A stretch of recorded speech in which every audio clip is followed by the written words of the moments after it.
What's going on, everyone? It's your guy Cole Jackson back here on Road Graders, and today we are going to be diving into the Baltimore Ravens run game. Absolutely critical element of the win on Sunday. Obviously, Tyler Huntley stepped up, made some big plays. We'll be taking a look at that tomorrow morning. But I want to take a look at the run game because even though it wasn't overly efficient, specifically the Derrick Henry portion, obviously we got some very efficient runs out of Keaton Mitchell. But I thought they stuck to it. They didn't go away from it. They were happy to take 3, 4, and that's really what worked well with Tyler Huntley is you didn't get him in a whole ton of third and long situations because you were getting 4 yards a pop, 3 yards a pop, a lot less negative runs in this game. And a lot of that was just grinding it out. The offensive line wasn't necessarily pushing bodies the way I think we ideally want to see it, but they played much more physical, and that's what I want to take a look at. That's why I think they won this game was and we could look at the defensive side of the ball. We'll probably do that tomorrow afternoon. But just much more physical than what we saw before the bye. If you guys watched any of my videos in the first 6 weeks, my biggest complaint wasn't necessarily that they were losing. It was how they were losing. It wasn't even just getting blown out. It was getting their asses kicked in the trenches, getting embarrassed physically. That's the type of football that Baltimore is not known for. It's not the reputation. It's not the standard. And this was one of those games where I felt like we went into the trenches and we pushed the Chicago Bears around. And it's going to be an interesting matchup because the Miami Dolphins just did that to the Falcons. And I feel like all heads are coming to, collide on Thursday with two teams that, aren't as talented in the trenches. But are playing that physical brand at least right now. So let's dive into it. Let's take a look at the film. We're going to take a look at some Derrick Henry runs. We're also going to look at Keaton Mitchell, the impact of Patrick Ricard, all that good stuff. If you guys watched my video last week, I drew up a bunch of zone plays. I'm not going to draw them up this week just because it just takes more work. And, if you guys are following my channel, you already kind of get the base concept. A lot of these are going to be zone runs. I believe they had ran 12 outside zone plays in this game. It was the dominant run factor. So building off where they had success in the Rams game, which is obviously a very big positive. So that's where we're going to start here. And really what I want you guys to focus on as we run this through is Tyler Linderbaum and Andrew Voorhees. They start flying here at the end. And, even though I could improve the blocks technically, at least with Andrew Voorhees, seeing the physicality, seeing guys fly around, seeing guys hit bodies, I thought was a very big positive. So you're going to see it right here. Focus on Linderbaum and Voorhees as they go out right there. You see Voorhees fly out there to get at a block. Linderbaum driving a guy, and that's really where this run concept came together. So this is just outside zone to the left. You can see right there, everybody's taking that scoop step to the left. There's that handoff. He's aiming at the outside butt cheek of the tight end. Derrick Henry's going to do what he does. He's going to read outside to inside. And there we see, look at Daniel Falele overtaking that inside shoulder. I've been complaining about that. There he's doing it. There's Voorhees as you're going to get, like I told you guys last week, we're reading outside to in. So he's going to see 55 work upfield on Ronnie Stanley. So Derrick Henry's going to start to cut that back. 53 becomes that inside linebacker there that's going to step up into the gap. Andrew Voorhees is going to come off his ace block with Tyler Linderbaum and get down there and create a little bit of a lane. And, just not enough there on the backside, but still goes for 4 yards. And 4 yards, nothing wrong with that. Can't shake a stick at that. So overall, very positive run there for the Ravens. Was really happy to see this type of thing work so well for them. And then we get into another run here. We're going to, I think, go duo on this play. Now I'm going to break this down because I thought Derrick Henry rarely making a bad cut. But the duo concept, the one that we're kind of looking at here, this is what the Lions did so well. So we're going to work two double teams. The left tackle, left guard are going to work one on the defensive tackle, and then the center right guard are going to work another. You get Charlie Kolar and Roger Rosengarten just working single blocks there. The whole idea here is when Derrick Henry takes this, he's going to read the play side linebacker. So he's going to take this handoff on his left, and he's reading that Mike linebacker. So he's going to read the left side linebacker, and he's basically going to watch where he's going to attack, which is the A gap in this play, and then he's got to make a cut off of that. So when I say Derrick Henry, I think rarely makes a bad read, and I thought he did here. This is where it kind of ends up. So there we see the left tackle, left guard working a double, center right guard working a double. And so you see that linebacker step up here into that A gap between Linderbaum and Andrew Voorhees. Now, he steps up into that gap. Makes sense to not run into the linebacker. But the thing is, he's got Henry has a double team here between Stanley and Voorhees. So we ideally want to get Stanley to overtake Voorhees to get into 53. And then again, on the right side, you'd have Falele take over, Linderbaum climb into 49, and he'd basically run that right through that A gap.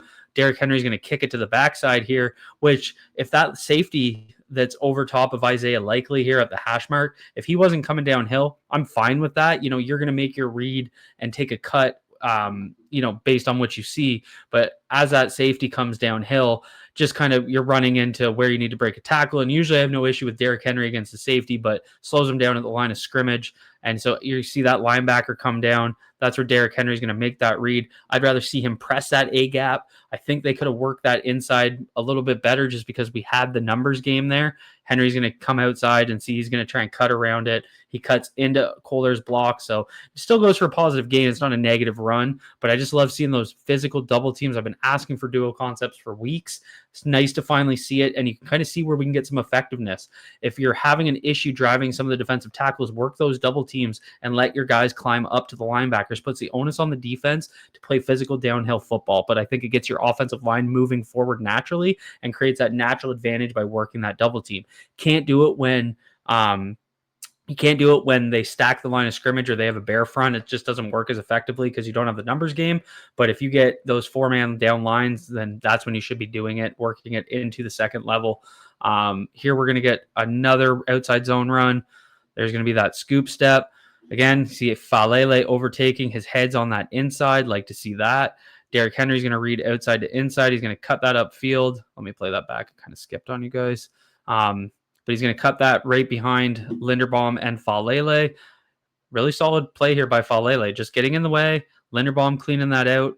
And this is what I mean. This is just efficient running of the football. It's just getting downhill, getting physical. Even though they're more finesse blocks, guys making the right play here. Now we're going to get a really fun play. I really enjoyed this one. This is kind of a counter read. So kind of an interesting concept. We don't see this too much. A lot of movement here. Guys moving everywhere. You see Roger Rosengarten get down there making blocks in the second level. And I'll kind of draw this one up for you. So super fun play. Crazy to be calling this with so many pullers. I've been complaining about red zone pullers. We're not necessarily on the goal line. There's only 4 down linemen, so I'm okay with it here. It's when you get too many down linemen, we don't want guys pulling too much.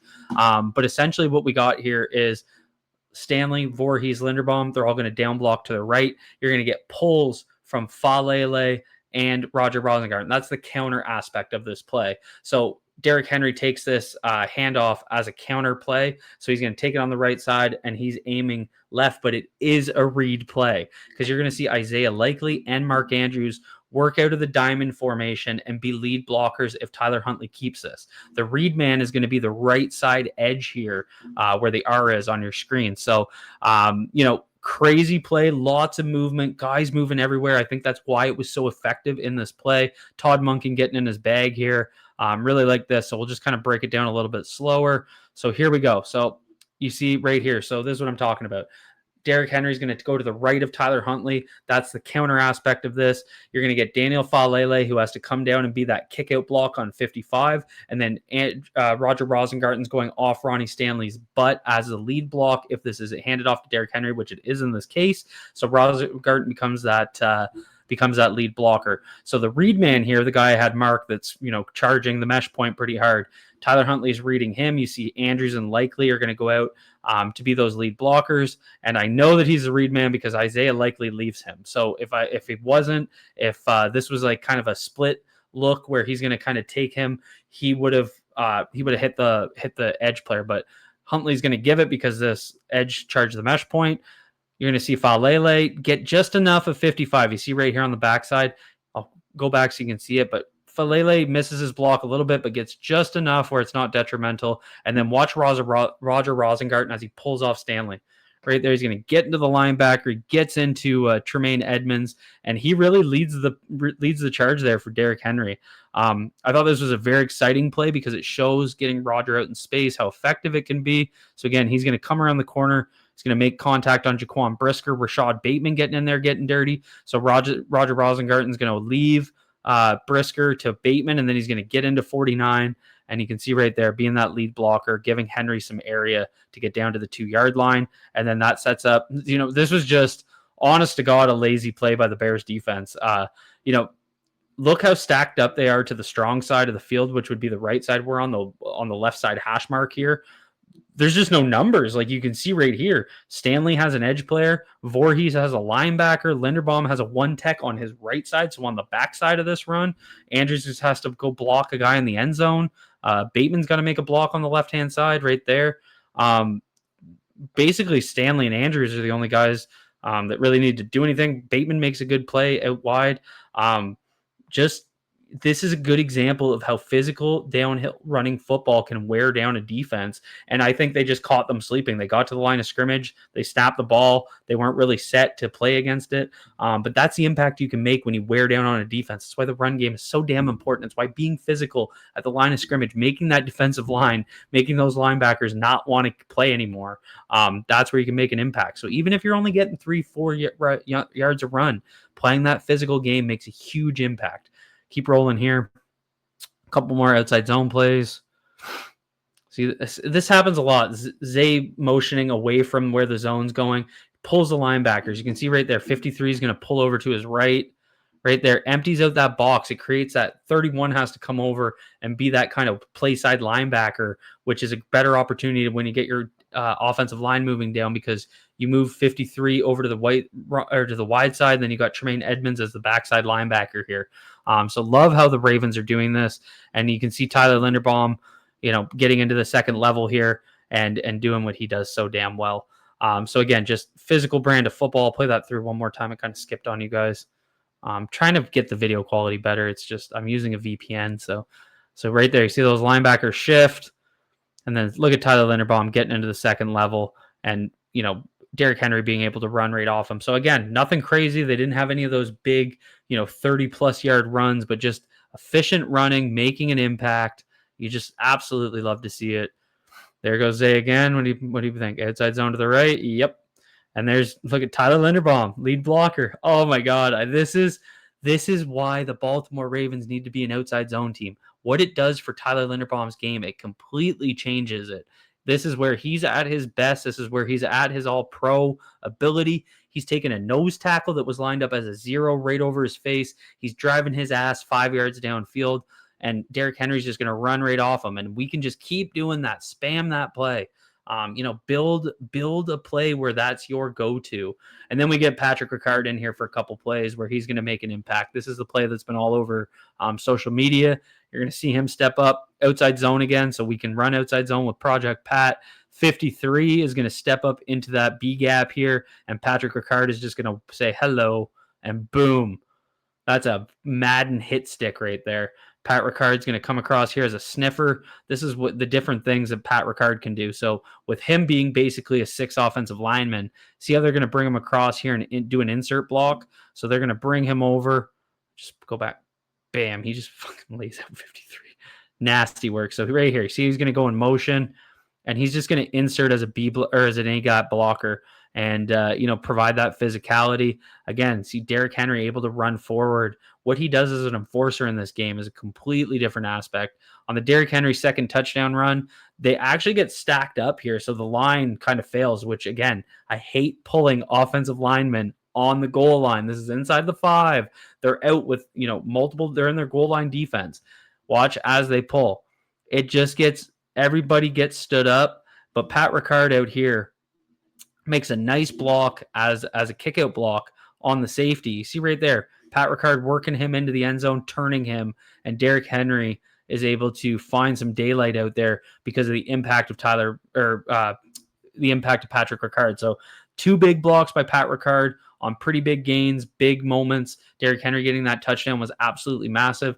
And then you get the lightning. We have the thunder of Derrick Henry and Pat Ricard. You got the lightning of Keaton Mitchell and all the things he can do. And they're going to just go with an outside toss here, something to the left. This is what they spammed last year with Derrick Henry. Now you get Keaton Mitchell's wheels.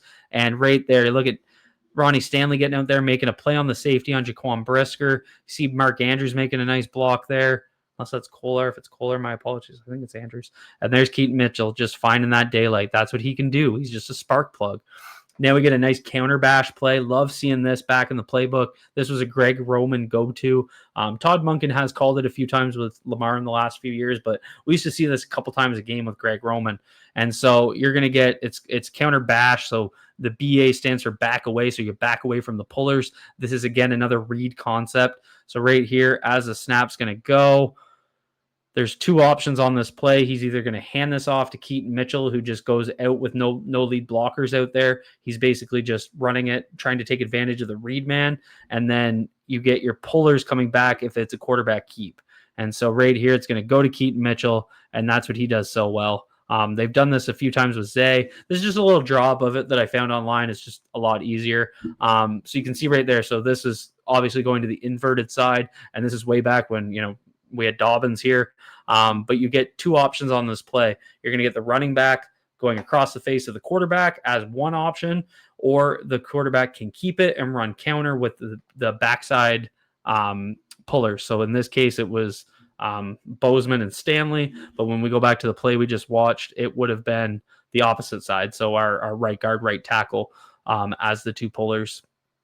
So right here, you're going to see Falele and Rosengarten pull to their left, right there. And then that's the decision. Tyler Huntley to keep or pass off. He's going to pass it off to Keaton Mitchell, who's going to go for a run and, again, use his explosiveness up the sideline. So love this game. It was just a really nice combination of the thunder and lightning that Derrick Henry and Keaton Mitchell can bring you, showing the impact that Patrick Ricard can make, getting that assist on a touchdown. You absolutely love to see it. Very exciting things. I think the Ravens are starting to carve out an identity in the run game. That's my biggest takeaway, and that's a very positive thing for finding some success in the Ravens going on a run. If you guys enjoyed this breakdown, hit that like button, hit subscribe if you're new here, and as always, be good to yourselves, be good to each other. Peace out, everyone.